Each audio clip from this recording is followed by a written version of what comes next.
Hi friends, అందరూ బాగున్నారా? నేను బాగున్నాను. ఈరోజు దెబోరా కిచెన్లో నేనేం చేస్తున్నానంటే ఉల్లి పొరక, గుడ్లు ఇవన్నీ కలిసి ఒక మంచి రెసిపీ చేస్తున్నా. నా వీడియో మాత్రం లాస్ట్ వరకు చూడండి, చాలా బాగుంటుంది. ఇది ఎందుకంటే మనము పప్పు చారు కానీ పల్చి పులుసు కానీ ఏదైనా చేసుకున్నప్పుడు అంచుకు చాలా బాగుంటుంది. అది మీకు ఇలా చేసి చూపిస్తున్నాను నేను. ఇప్పుడు ఏమేమి వేస్తున్నానంటే ఇవి ఉల్లి కాడలు కట్ చేసి మంచిగా శుభ్రంగా కడిగి పెట్టుకున్నా. ఇదేమో మెంతికూర కూడా మంచిగా కడిగి కట్ చేసి పెట్టుకున్నా. ఇలా పచ్చిమిర్చి, ఇలా కరివేపాకు ఉంది, ఇది కొత్తిమీర, 4 గుడ్లు. ఇంకా వీటికి కావాల్సినవి నేను వేసేటప్పుడు చూపిస్తాను. ఇంకా నూనె, ఉప్పు అవి అయితే చూపెట్టలేదు. అవన్నీ మీరు లాస్ట్ వరకు అయితే నా వీడియో చూసి ఒక్క లైక్ ఇవ్వండి. నా వీడియోకి ఒక్క లైక్ కొట్టండి మీరు, ఎందుకంటే లైక్ కొడితే నా వీడియో ఇంకొకరికి వెళ్తుంది. ఓకేనా ఫ్రెండ్స్? ఇప్పుడైతే మనం వీడియోలోకి వెళ్దాం. ఇప్పుడైతే మట్టి పాత్ర పెట్టుకొని అందులో అయితే నూనె వేసుకున్నా. దాంట్లో మనం ఇప్పుడు జీలకర్ర వేస్తున్నా. నేను 1 చెంచా జీలకర్ర వేసిన. ఇప్పుడైతే మనము పచ్చిమిర్చి, కరివేపాకు వేసేసుకున్నాం. మెంతి కూర ఇది.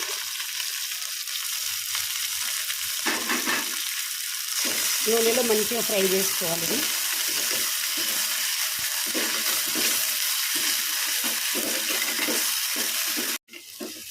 ఇప్పుడైతే మంచిగా నూనెలో అయితే వేగిపోయినాయి. ఇప్పుడు మనం ఉల్లి పొరక అనేది కట్ చేసి పెట్టుకొని కడుక్కున్నాక శుభ్రంగా ఇదైతే వేసేసుకోవాలి.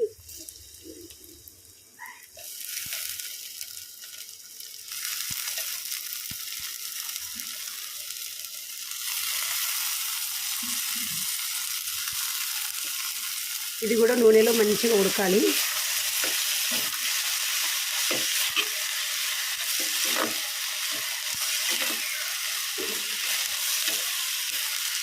మంచిగా నూనెలో మగ్గాలి ఇది. ఫ్రెండ్స్, ఇప్పుడైతే కొంచెం పసుపు వేసుకుందాం. ఉప్పు వేసుకోవాలి, రుచికి తగ్గినంత ఉప్పు వేసుకోవాలి, చూసేసుకోవాలి ఉప్పు.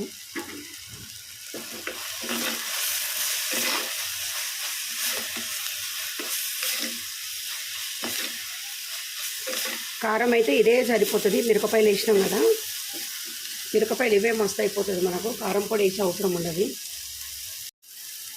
ఫ్రెండ్స్, ఇప్పుడైతే కొంచెం ధనియాల పొడి వేస్తున్నా.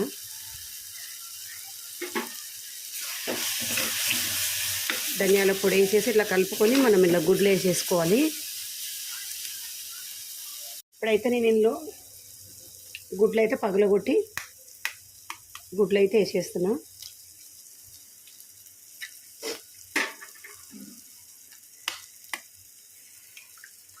నాలుగు గుడ్లు వేసేస్తున్నాను నేను. ఇష్టం, మనం ఎక్కువ కూడా వేసుకోవచ్చు. మన ఇంట్లో ఎంతమంది ఉంటారో దాన్ని బట్టి మనం ఇవి చేసుకోవాలి. మంట అయితే సన్నగా పెట్టుకోవాలి. గుడ్లు వేసినప్పుడు అడుగు పెడుతుంది.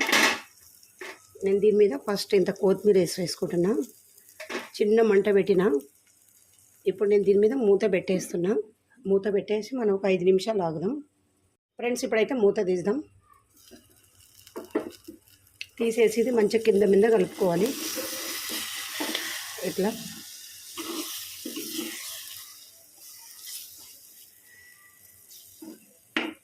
ఇట్లా కలిపేసుకొని మళ్ళీ మూత పెట్టుకుందాం.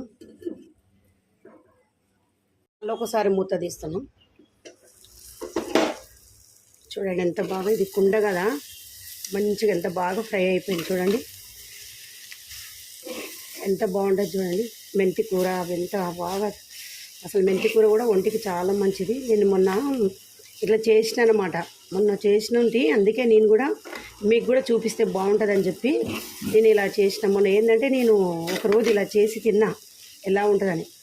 మరి క్యాప్సికమ్ కూడా అట్లనే, క్యాప్సికమ్ కూడా ఇలానే చేసిన, చాలా బాగుంది క్యాప్సికమ్ కూడా. ఓకేనా? ఒక 2 నిమిషాలు ఆగేసి మనం మూత తీసేసి కొత్తిమీర వేసేసుకొని ఇప్పుడైతే స్టవ్ కూడా ఆఫ్ చేసేసిన. ఇప్పుడైతే మూత తీసిన. ఇప్పుడు మనం ఇలా మంచిగా ఇంత కొత్తిమీర చల్లేసుకుందాం. అంటే మట్టి కుండలు కదా, చాలా చాలా బాగుంటుంది, రుచిగా ఉంటుంది. మన పిల్లలు కూడా, తినని పిల్లలు కూడా ఇలా పెడితే పిల్లలు కూడా మంచిగా ఇష్టంతో తింటారు. ఫ్రెండ్స్, చూడండి ఎంత బాగుంది. ఇంతే ఫ్రెండ్స్, నేను చేసిన గుడ్డు మెంతి కూర ఉల్లి కాడలతో ఇలా ఉంది. మీకు ఇట్లా నచ్చినట్టయితే మీరు కూడా చేసుకోండి. ఎలా ఉందో కామెంట్ చేయండి. ఓకేనా ఫ్రెండ్స్? చాలా బాగుంది. ఇక మట్టి కుండలో చేసిన కదా, చాలా చాలా బాగుంది. చూడండి, దగ్గరికి కూడా చూడండి ఎంత బాగుంది. చాలా ఇష్టంగా తింటారు పిల్లలు, కూడా ఇష్టంగా తింటారు. ఓకేనా ఫ్రెండ్స్? మీకు ఈ వీడియో ఇట్లా నచ్చినైతే లైక్, షేర్, సబ్స్క్రైబ్ చేయండి. ఓకే, మళ్ళీ ఒక వీడియోలో మళ్ళీ కలుసుకుందాం. బాయ్.